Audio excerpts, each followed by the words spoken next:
Welcome to Hope Talks, where we share inspiring stories of hope in Jesus Christ. Hope Talks is hosted by Pastor Margaret Michael and Grayson Willis. Join us for uplifting stories of triumph, faith, and the enduring power of Christ's love. Also, if you're in the listening area, tune into 1470 AM or 102.1 FM WBTX to listen to Hope Talks every Sunday at noon. Welcome to today's broadcast of Hope Talks. I'm Grayson Willis. Thanks for tuning in. And today I'm joined by Russ and Leah Bayne. Russ and Leah, how are you all doing today? Doing good. I have an amazing day. It's getting cold out. Yeah. Well, it's good to have you all both today. And Russ and Leah are here to share their testimonies with us today. So whoever wants to go first, but just start out telling us about where you're from and about how you grew up. Ladies first. I was born and raised in Harrisonburg. Grew up in a family of 5. I was the oldest. My father was a police officer for the city of Harrisonburg, so that presented some challenges growing up. We were brought up within the church. We attended church for a long time, and then at some point in life, we kind of got away from that. But then as my parents got older, we got back into church. What about you, Russ? I've born in Baltimore, Maryland, and bounced back and forth between here and there most of my life. Spent the first 8 years there, then moved here till I was 15, moved back to live with my uncle and aunt, and was there till 19, and then ended up back here in the valley and haven't left. Don't plan to leave. Keep me out of Baltimore. So, Leah, you talked about growing up and your dad, he was a cop for Harrisonburg. Mm-hmm. And anything you want to share about that? And also you said you grew up in church. So what was that, either of those two things?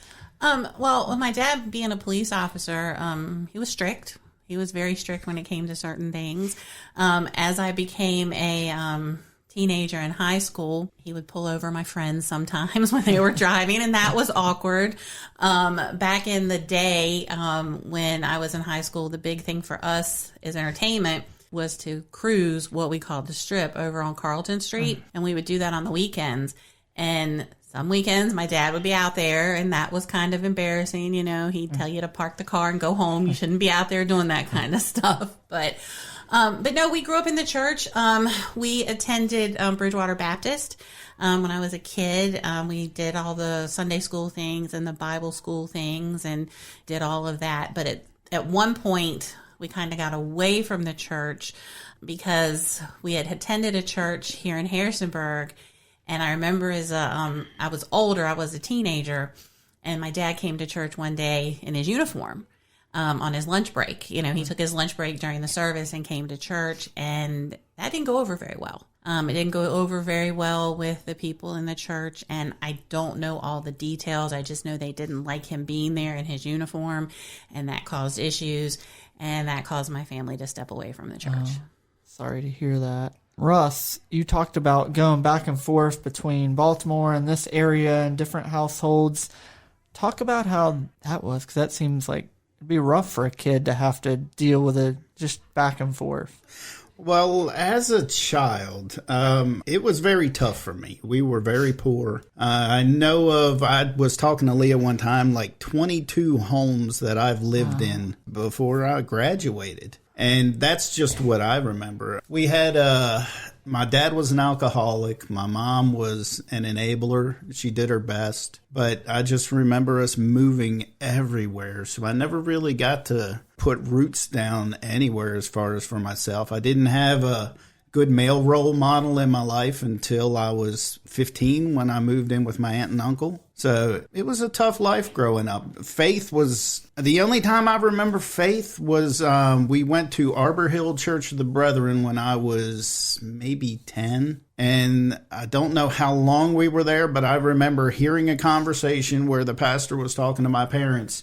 and telling them they needed to tithe or they needed to find another church, and never went back to church as a child. Yeah, there's things that people say that you don't, maybe the intention was right, but it shouldn't have been said as an ultimatum, because tithing is a choice. It's something that the Bible says God loves a cheerful giver. And moving 22 times before 18, I can't imagine the instability or the angst that must cause. Like you said, you weren't able to put roots down. You mentioned that you moved in with your aunt and uncle, and that was the first time you had a male influence. So you want to share about the influence of your aunt and uncle in your life? But yeah, what happened was it was right when my parents got divorced. I believe I was 15, and my mother she was working in Harrisonburg. We were living in Stanton. She was working in Harrisonburg and working at, I think it was Marvell at the time. It was one of the chicken places downtown. And she would leave at like 4 o'clock in the morning. I just wouldn't get up and go to school. I had no motivation. I had always been great in school and just gave up. And whether it was God working in my life or whether it was just me making a great decision, I just told my mom one day after many visits from truant officers that I want to move with my aunt and uncle. Is that okay if I ask? And she said to go ahead and ask. And I did. And I moved in with him, and he was a retired Army, and he was strict. He kept me on the straight and narrow and showed me a lot of what it is to be a man. And seeing the relationship with him and my aunt, and and how he parented my niece, that's how I learned how to be a man. And it took till that to understand that life in general can be better. Yeah. Leah, you were talking about the bad experience that your family had with church when your dad came in with his uniform. So how long was it that you were away from the church, and what brought you back to the church? It was a long time. We didn't go back to the church until my mom was working at Sunnyside retirement community as a social worker. And one of the chaplains there, he was also a pastor at a small church, Bethlehem Brethren, here in Harrisonburg. And he invited my mom to go. And my parents started going, and then they got us back into church. She would be like, you need to come to church. You need to come to church. And then slowly I started going. And Russ and I were married at this time. So, we're adults at this time. He and I are married. And then he started going with me. And that's pretty much how we got back into church, was going through them. How did you all meet each other? That's quite an interesting story. Through friends. I worked at Long John Silver's in Harrisonburg. He worked at Long John Silver's in Waynesboro. And we had friends that introduced us. And we met at a party. And I was actually on a date with someone else when I met him. Yeah, it's strange how it happened, but I mean, that's the way the Lord works. Right. I wouldn't even really say we hit it off at first. No, we didn't. I was just like, she seems pretty cool. So after the party, she went her way, I went my way. And about a week later, I said something there was a girl that worked with her that ended up coming to work with me. And she was kind of like the in-between person, and we just went out on a date and saw the Mighty Ducks 2 many, many years ago at where our old church is located now at Faith Community. In that old movie theater, yeah. Yep. Mm-hmm. And it's just, everything went from there. Yeah. What a journey. Proof that things don't happen by accident. It's God's divine, the fact that you had coworkers that worked together. You ran into each other at a party. Those things don't happen by accident. Yeah. Mm-hmm. I think those are God ordained, that He has the perfect person. We've been together, 30 years now? Been together 31. 31, sorry. Almost married almost 30. Married 30. Listening to both of your backgrounds, it seems like there's some similarities. You talked about your dad and being in the police force and being tough, and you talked about your uncle being a retired military, and so kind of similar, not totally similar, but there's some overlying. But how did you mentioned that you all, what in your faith journey, like as you got married, what was life like as a married couple in the faith, and whatever you all would want to share? So, we thought life was really good before we became saved, and then all of a sudden, we had some issues and the bottom fell out, and we ended up separating for a short amount of time. We ended up going to counseling. And when we separated, that's what brought me back to Jesus. That's when I started attending church on a regular basis. He started, when we got back together, he started going to church with me. But I will say we had a Christian counselor, wonderful Christian counselor. She was. And she helped us through everything. If it hadn't been for her, I don't know that we'd be here today. And if you don't mind me asking, how long was it after y'all got married before the bottom fell out, as you spent? It was 13 years. It was our 13th year. We got married in 95. This happened in the first part of 2009. So into our 14th year of marriage is when that happened. And I mean, it was just a situation of, Leah was working a lot and I was just a bad person. I was an angry person. I had been angry for many, many years since I was a teenager. And I really was not a good person. And it took that Christian counselor and coming to faith to change me to who I am today, which is completely just a 180 from the person that everyone used to know back then. I just thought of this as you all were talking, the influence that this counselor had on you all, and basically, from what I'm hearing, helped save your marriage. That and the Lord coming. Mm-hmm. Absolutely. But what would you recommend if maybe there's a couple listening today that's struggling in a hard place, and maybe they think their marriage is done, or maybe they think it's beyond repair?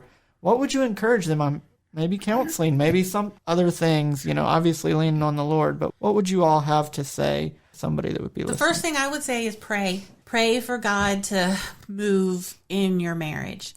Pray for him to show you what you can do to make your marriage better. Russ is absolutely right. I was a workaholic, and I have a tendency to still be a workaholic, and that caused a ton of problems. Unfortunately, it got to the point where it came to a head. Right. And, I was concerned about my career and moving up the corporate ladder. And in the meantime, I wasn't taking care of my family. I was like, oh, Russ will be okay. He doesn't care if I come home at 8:00 at night and then turn around and go to work the next morning at 8.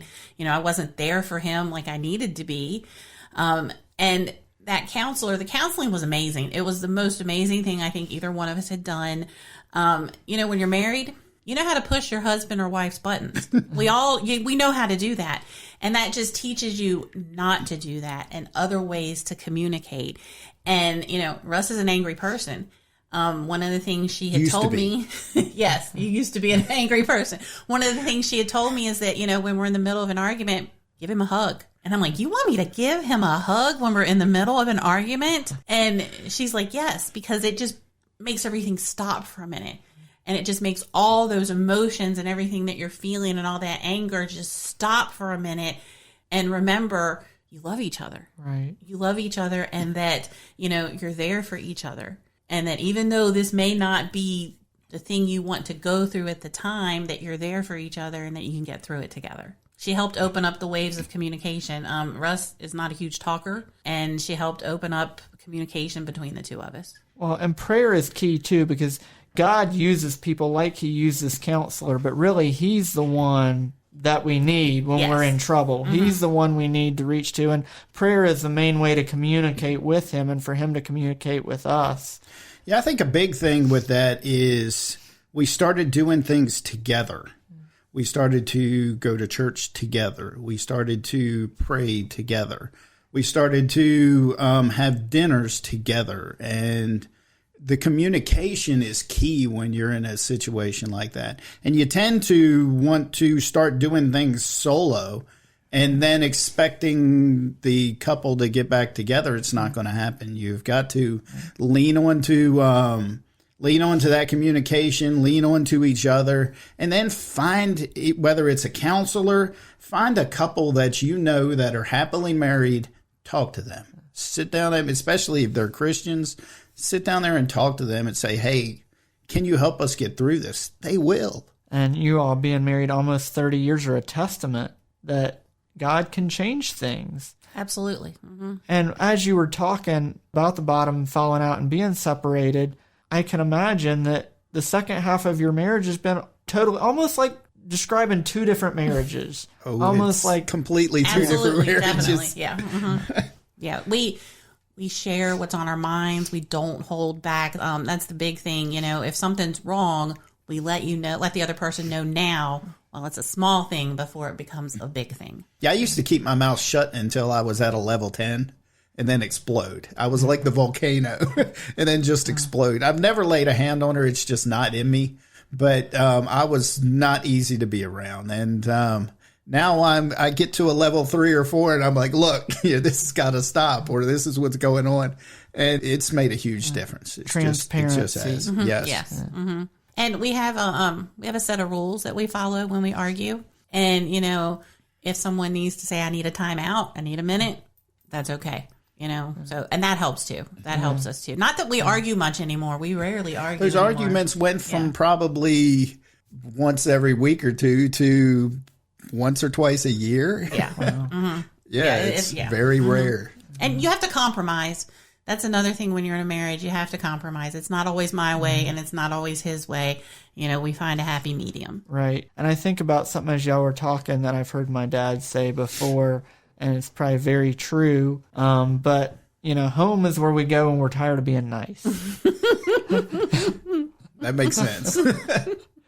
Yeah, it's like we hold it together at work or church or wherever it is. But like you said, when we're with family, we know how to push each other's buttons. Yes, we do. Not necessarily that we do it intentionally. Maybe sometimes we do. I do. But we're just, it's kind of like our safe place, though. We're safe being ourselves, but sometimes that can, if we're not careful, that can have the negative effect that we hurt the people we're closest to the most. Yep. Mm-hmm. Well, Russ and Leah, I'm going to just say how I met both of you. I'm involved with Operation Christmas Child, and Leah used to be involved with Operation Christmas Child locally with a local area team. And I think it was, so that was before you all started coming to church here at Church of the Nazarene in Harrisonburg. And it was shortly after, I believe, y'all started coming here that I met Russ for the first time. Dodgeball, I believe. Pastor Billy and I were signed up on the same team, and we do this with the youth, but, families are invited. And I remember, I guess that day, Pastor Billy had made the announcements about dodgeball, and I guess Russ had come up to him and had asked about playing, and I guess Billy had said, sure, you can play on my team. Well, then, I think circumstances, Billy wasn't able to play, so he's like, hey, this guy Russ Bayne reached out to me. He's interested in playing. Here's his number. And so I call Russ. It was like a Friday afternoon. I call him. And then later that day, we have an OCC area team meeting with Leah, not even knowing that Russ was Leah's husband. We get to the meeting, and Leah's like, she's like, you just talked to my husband Russ earlier today. I was like, oh, that's your husband. So what, if you don't mind sharing and whatever you want to share, what brought you here to the Church of the Nazarene? Literally a coin flip. We had left our previous church for various reasons, and we were sitting there one Saturday evening. Where are we going to go to church tomorrow? We've been going to several different churches, trying them out for a few weeks, and I'm like, you just pick. And I remember saying, I wanted to try Alethea, and we wanted to try here, and I'm like, it doesn't matter, Russ, you just pick. Whichever one is fine. And he's like, okay, let's flip a coin. And that's what we did. We flipped a coin, and we came here. And first person I saw, 2019? Yeah, first person I saw when I walked in the door was Edie, and she greeted us and had us sit with her. And then I realized, you were here. Amanda Roadcap was here. Crystal Huffman, several people that I knew were here, and we never left. We just stayed. Honestly, I didn't know that you didn't know that Edie went to church here, because I thought, because there's a number of people from our church on the local area OCC team. I figured, oh, well, that must have, when they were looking for a new church, her connection with Edie must have been what? No, it was a coin flip. It was 100% a coin flip. The Lord brought us here. 50-50 chance. Well, if y'all would like to talk about the areas you're involved in and serving the Lord, and not just here, but areas that you've served in throughout since you've been involved in church, and kind of the importance of serving. Well, of course, I did OCC, and that was a lot of fun. I'm in children's ministry. I'm up there with the kids in Kids City 3 out of 4 Sundays a month. And it just fills my heart. I love those kids, and I love being with them, and I love them trusting me to tell me their stories. I love being able to share God to them through all the different stories, and just being there to talk to them. That's where my heart is with the kids. I also serve in INEV during Esperanza Viva. I serve 2 Sundays a month there in Kid City, and enjoy hanging out with those kids as well. I've seen a lot of kids change and grow in the Lord through these programs that we have, and it's just amazing to watch. Thank you for your service, and I know I felt more at home with the teenagers, but everybody's called for something different, and talk about the body. Not everybody can be a hand, not everybody can be a foot. And I know you served, this past year you helped lead a Bible study, Russ, so if you want to. Yes, we did a Bible study, and it was really good. We had 8 to 9 men there, and I'd love to do it again. We'll see if Pastor Billy, has an idea or something like that, or I'd be happy to lead it again, or just to be involved. I can't do a lot of morning stuff just because of work, but as far as like volunteering, right now I'm in kind of a weird spot. Between my schedule at work and with the kids and Leah teaching, it's kind of a weird spot for me. I did spend a couple years serving with Marcia with FCA, and loved pouring into the young man over at Bridgewater College, and that kind of fell apart when COVID hit, and just kind of trying to find my footing again as far as where the Lord wants me to serve. I've spent a lot of time just pouring into other young men's lives there's a couple of them I've spent probably hundreds of hours with and helped them kind of, between the Lord and myself, and how he's worked through me of getting them straight, and, they're doing great now. And now I don't hardly hear from them at all. I kind of miss it. But I think that's just the Lord's way of saying, you did what you were supposed to do. Right. Well, talk about the importance of mentoring, whether it be either of you, because mentoring, you talked about young men and you talked about pouring into kids, just the importance of using the passions and the gifts God's given us to impact others. Well, I've found that I've used the hard portion of my life and what I've learned from that in order to be able to get through to a lot of the men who just won't open up about things. Because I've been through a lot of things that some of the guys I've talked to were like, well, I thought I had it bad, and then they realize that life isn't quite so bad, and they're focusing on the wrong things. And I've just tried to put some time into getting them to focus on what's important. I'm a cup half full type of guy. And most people run around these days and they're a cup half empty type of people. And, one little thing goes wrong and their whole day is ruined, where I don't stress over things because I know that if the cup's not half full right now, it will be soon. And the Lord knows where my cup is and he will fill it for me. So I just don't worry about stuff like that. And I found being an open book like that I am is very helpful in order to get other people to open up. What about you, Leah, as far as serving with kids? I think just showing up for them. A lot of people think you have to know the Bible inside and out to teach the kids, and you don't. Right. You're just showing up for them and being there for them and just letting them know that you're there. There's been several kids that have had sports activities, and I go to their softball games, baseball games, soccer games, just to let them know that we're there, right. Just so they know that they can feel that they can talk to you.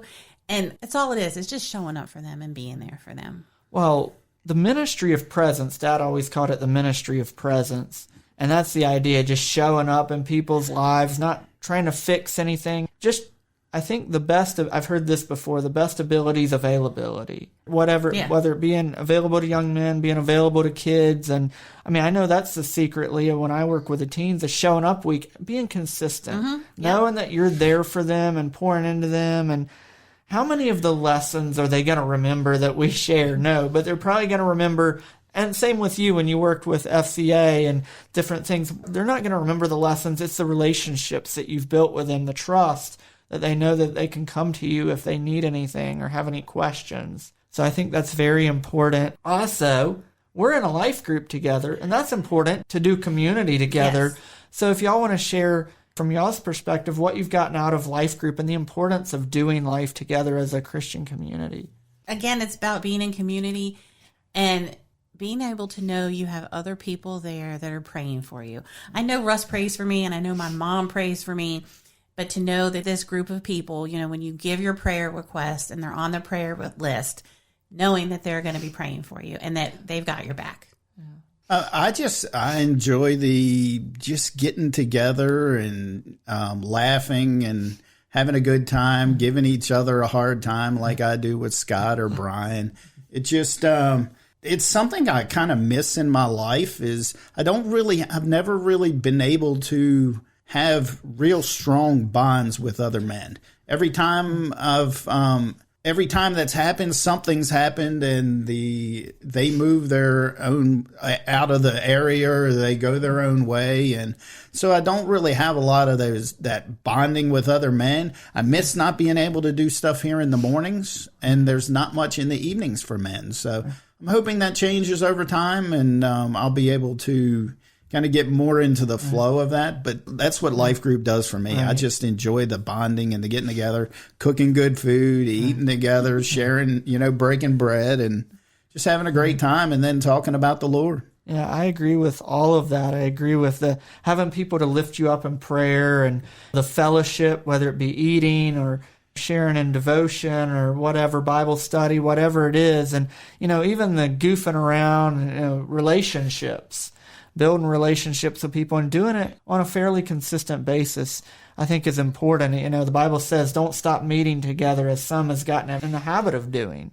Christian community is important. Obviously, we have God and we have each other, like you all have each other, but it's nice to have other fellowship with other believers. In addition, like you said, you had Russ to pray for you, you have your mom to pray for you, but having a life group, you have a whole group praying for you also. So we call this program Hope Talks. So what brings you all the most hope right now in your life, or one thing that you can think of? What brings me the most hope? I'm 51 years old now. My hope is that we spend the rest of our lives together. That's my biggest hope. We've spent many years developing a good, strong core of a marriage with God at the center of it. And my hope is just to relax. Life has been tough enough. I think I've did all of my hard part of my life. I want it to be behind me. And if it's in front of me, then I've got what's behind me to lean on. But my hope for us as a relationship and for us in the Lord is that the worst part's behind us and we can kind of cruise into our sunset years. That was well said. For me, I agree with what Russ said, but what brings me hope is those kids. Seeing those kids memorize the Lord's Prayer. When we're in worship and you see a kid that you teach up there praising God and seeing them raising their hands and singing and maybe even dancing a little bit, that just brings me hope because that's our future. That's our future. Those are the kids that are going to hopefully lead people to Jesus when I'm not here. And seeing them grow and wanting to be baptized and seeing them want to share their testimony, that brings me hope. Leah's a teacher in a loan officer's body. There's many times where she gets up in the morning and her knee will be hurting or she'll just be struggling. She'll be like, I really don't want to go today. And by the time she gets home, it is story after story after story about these kids of their just quirkiness or the things that they say. And she'll come home and for about a half an hour, she just unloads all this stuff. And it's just, you can tell it brings joy to her heart. Well, a lot of times get involved in serving because we're like, we want to serve the church, we want to do good. But oftentimes we get as much out of serving as we do putting in to serving. Absolutely. Yes. Well, Russ and Leah, it's been great to have both of you on Hope Talks today. Just in closing, anything else that I haven't asked you already or that you haven't shared already that you would like to share? I think we've covered just about everything. Yeah, I think we're good. Thanks for having us. Yep. Yes, it's been fun. Yeah, it's been great to have you all, and it's great to be in life group with you all. So thanks for being willing to come in and share your testimonies today. I know it's brought me hope. Thank you for listening to today's broadcast of Hope Talks. I hope and pray that as you've heard Russ and Leah Bayne's testimony today, that it truly has been a half hour of hope for your life. May God bless. Hope Talks is sponsored by Church of the Nazarene in Harrisonburg in partnership with Sunshine Ministries. If you enjoyed today's episode, make sure to subscribe, rate, and leave a review on Spotify or Apple Podcast. Your feedback helps us spread hope to even more listeners. Stay tuned for more uplifting stories in the next episode. Until then, keep the faith, share the love, and find joy in the hope that Jesus Christ brings.